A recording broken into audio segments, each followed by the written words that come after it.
Just drop a line and reel 'em in.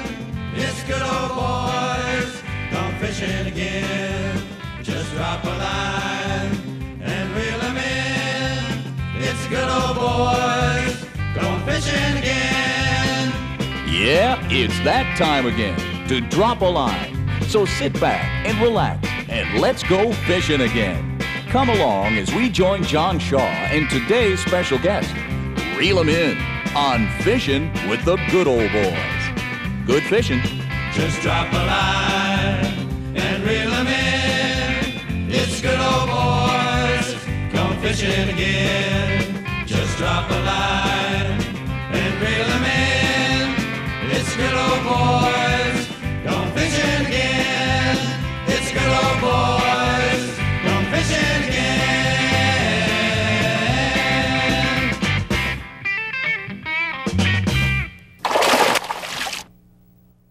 Good morning, folks. I'm John Shaw. It's Fishing with the Good Old Boys. From the Arizona Game and Fish, we have Walt Oxley with us. He's going to show us some basics today and Fishing 101. What do you got, Walt, that you want to share with us? Well, John, we want to talk about a couple of things to give people an idea of if they want to get started fishing, what are the ways to go about doing that? We want to go through some of the very basic things. I know when I go out and do clinics, one of the questions I get asked a lot is, if I wanted to start either with my family, my wife, or my kids, or myself, what are the ways I could do that? And we're going to show several different types of rods and reels. But if people will have just some basic equipment, a knowledge of a couple of fishing knots and that type of thing, they're really fishing, then they can go out and do it and be successful at it. And this is supposed to be fun. We want it to be fun for people. There you go. So today's going to be the show. That's the day. If you really haven't fished much, right, and you really want to know the basics, today's the day with Walt Oxley from the Game and Fish. Don't go nowhere. We'll be right back fishing with the Good Old Boys, late May. Okay, we're back, folks. I'm going to ask Walt the question, if you're just starting out fishing, what's the first most important thing you need? I'd say equipment, right, Walt? Sure, John. It's just, this is a tool we need to use just like everything else, and I think for people that are starting out, that want one rod and reel that they can use easily, and for it to be versatile enough for them to be able to perhaps go trout fishing, bass fishing, even some cat fishing if they like to do that.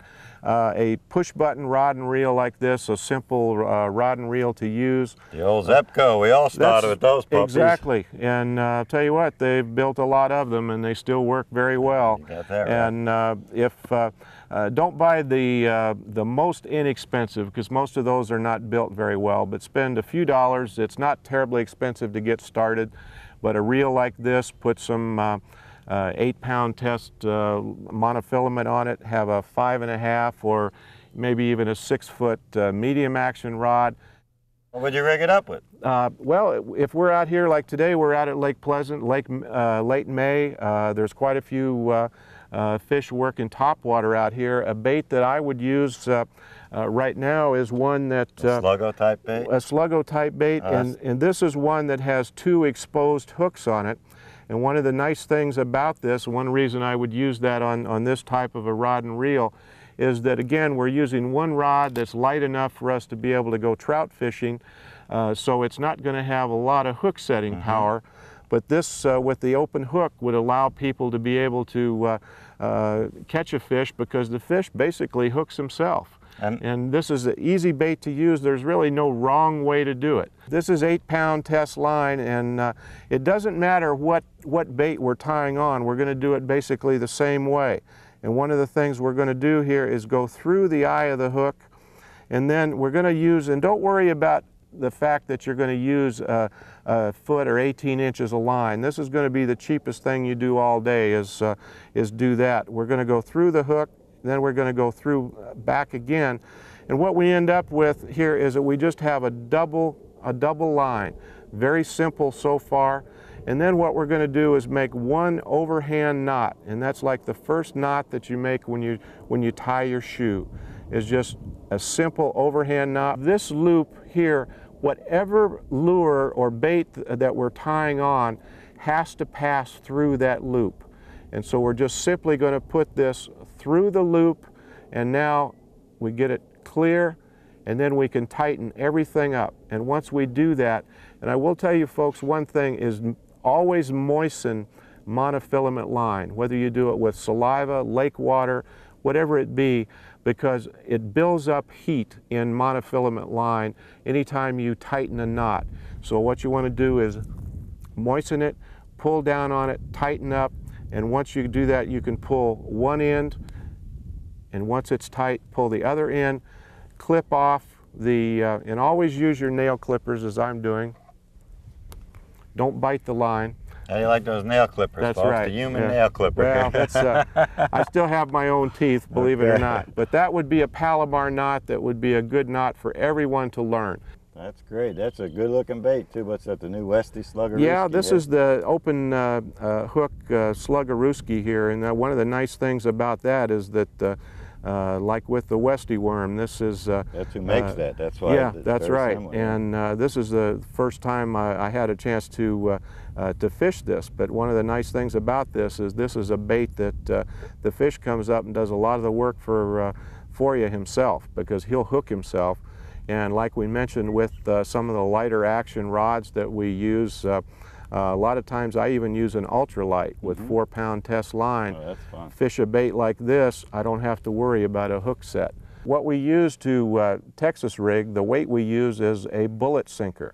This one is 1/8 ounce, which is good if we're fishing 4.5 inch worms. 4.5 inch worms, not terribly deep water, and assuming the wind isn't blowing 30 miles an hour like it has lately. But what we'll do with this is we have, this is 8-pound test monofilament line, and I'll put the line through the hole in the sinker. That goes all the way through, and it just slides up and down the line, and the pointed end of the bullet weight will go towards your rod tip.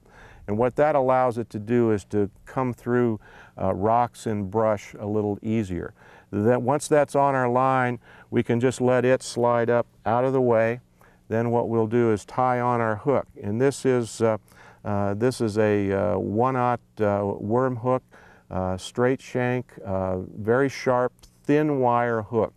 Because the weight we're using is light, the worm that we're using is fairly small. Finesse bait. A finesse bait, so we want to use a light wire hook like this one that isn't really going to overpower the worm that we're going to use. That's right. And we talked about a Palomar knot a few minutes ago, but there's another knot that we could use, and what it is called basically is the trilene knot. And what we'll do is go through once, come right back through the eye of the hook again, and so we're through twice, and we have a circle there that we've formed with the line.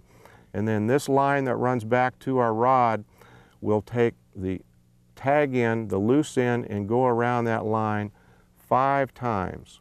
And not 4 and not 6, but 5 times. 5, the old 5 game. And then we have actually 2 openings. One is a circle that we have with the original loop, and another is a loop that we have by going through 5 times. And we've said before, we can't say it too many times, moisten monofilament line before you tighten it up, because it will hurt and fracture your line if you don't do that.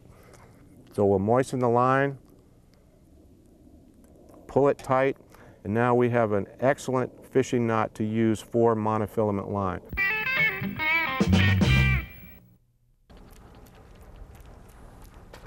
Oh, right here, right at the boat. Oh, little tiny one here.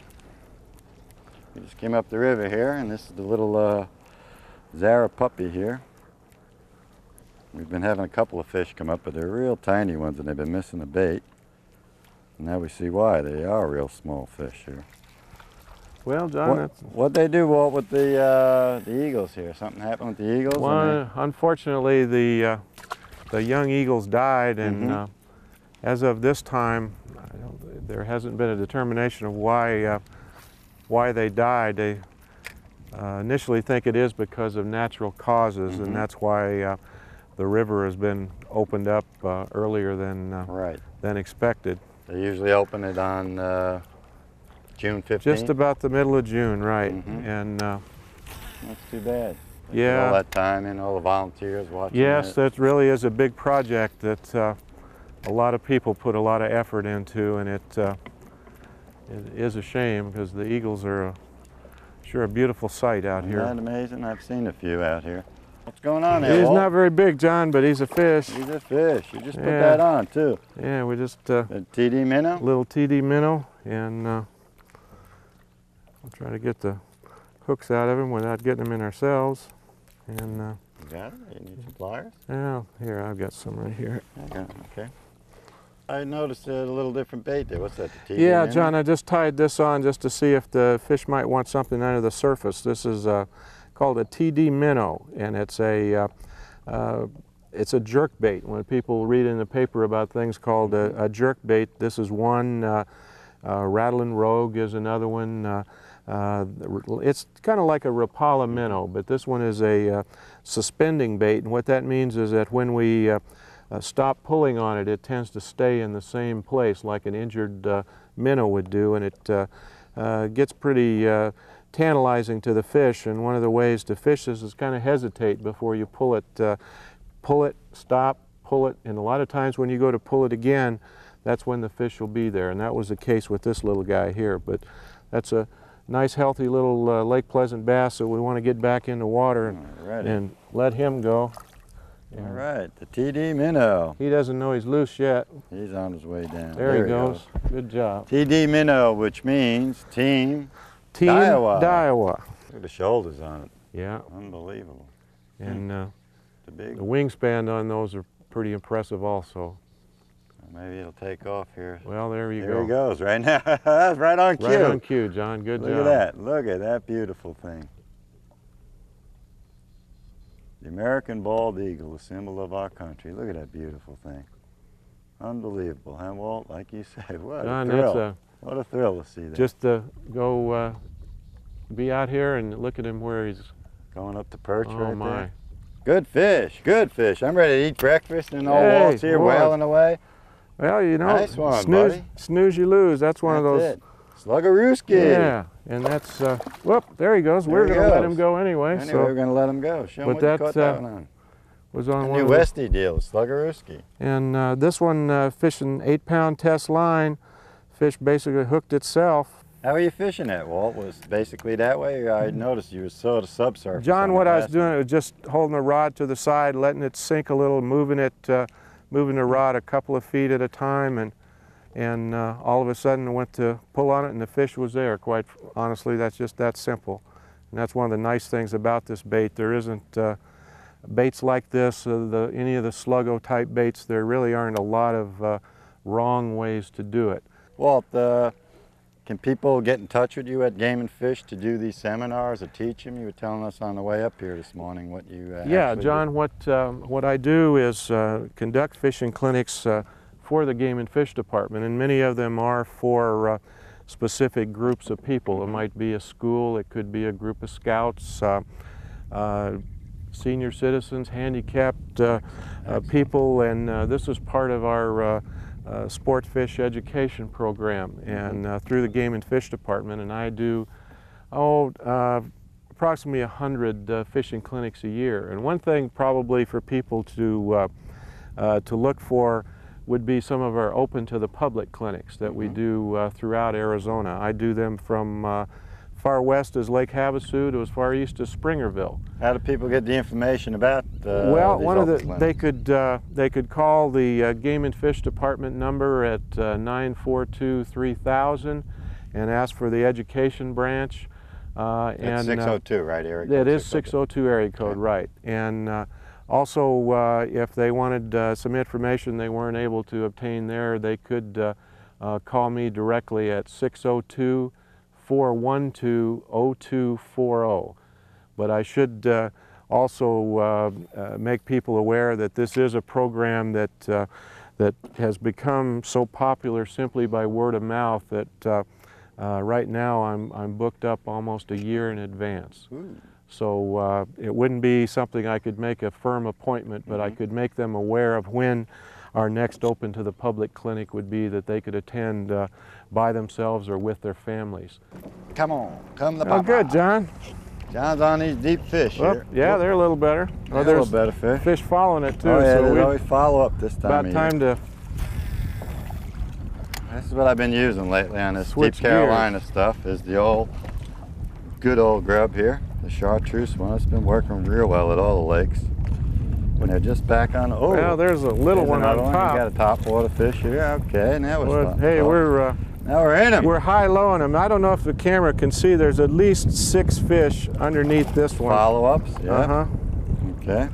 They're small fish, but they're fun to catch. And we're out here in kind of windy conditions, and just kind of show you that even with the wind blowing, it was white capping here a second ago. Still catch them.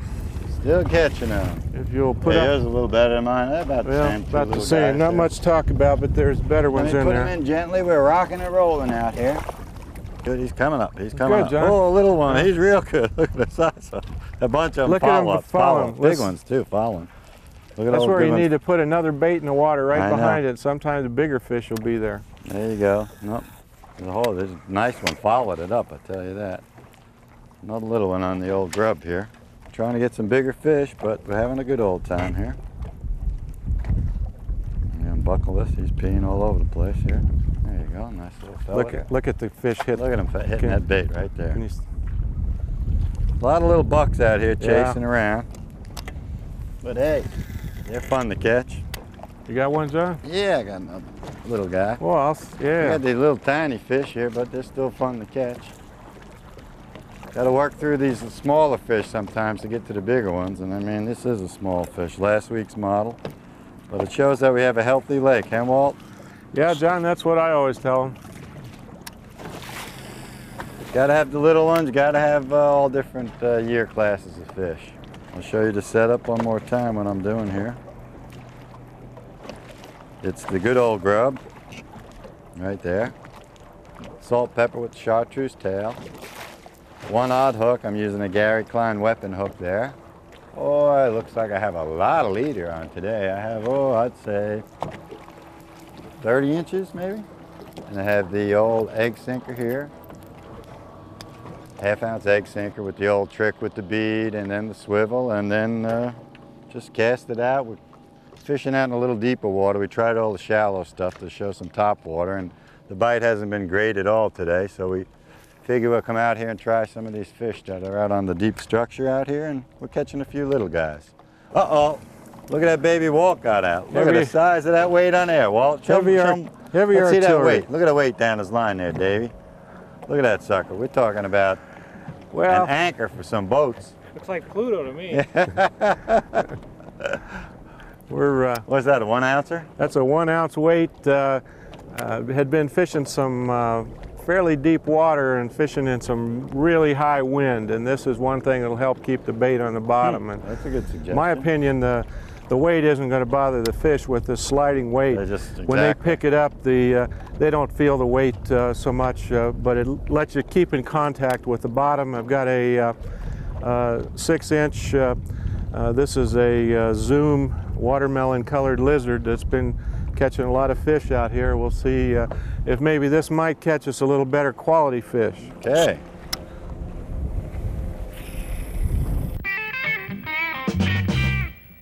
One awful small one. I must have him foul hooked, because he is not. Got another one there, buddy. Hey, it looks like he grabbed it sideways. There's 2 fish on there, or one? No, just one, but he just slashed at it, and when you bring them in sideways, they feel a lot bigger. We'll try I thought it was a good fish at first. Try to release him without hurting him, but sometimes they just slash at the bait. Here's some deep throats. You got them while I catch this fish? Oh, never mind. No, he's still on. Hold on, I'll put my pliers down. Yeah, that'll... Nope, I'm snagged. That won't hurt him as bad as somebody else's frying pan. I see him right under there. There might be 3 or 4 underneath I'm going right back. Look at that. Oh, did he get it? Look at the fish around that bait. Wow. Well, that's fun. That's fun. They didn't grab it, but they were all over. Hey, let's see if we can get him to do it again. There's one. There he goes. There he is. He's right under it. Oh, he missed it again. Oh, that's... What is the deal here? Oh, look at that. There That's he is. neat. They Good finally job, got John. it. I said Walt gave me a bad bait, but this bait's fine. Whoa! Wow, that's great. Saved me from unhooking him anyway. I don't know if you folks saw that jump. I think you did. Seemed like Dave had the camera out there. Let's throw across there again, see if we get another one. They're chasing those baits like crazy. Oh, he whacked it already. There he is. Get it? Yep, I got that one in the hole. Come on, baby. A little fish, but they're fun, fun, fun. Here he comes. Come on. Come to Johnny. The old Zara Spook, one of the oldest top waters out. Real good bait. We showed you a little early this morning how they operate and how to throw them. You grab him and watch him. He just about grabbed it. Unplug him and get him back in there. There he is. Get back in there, boy.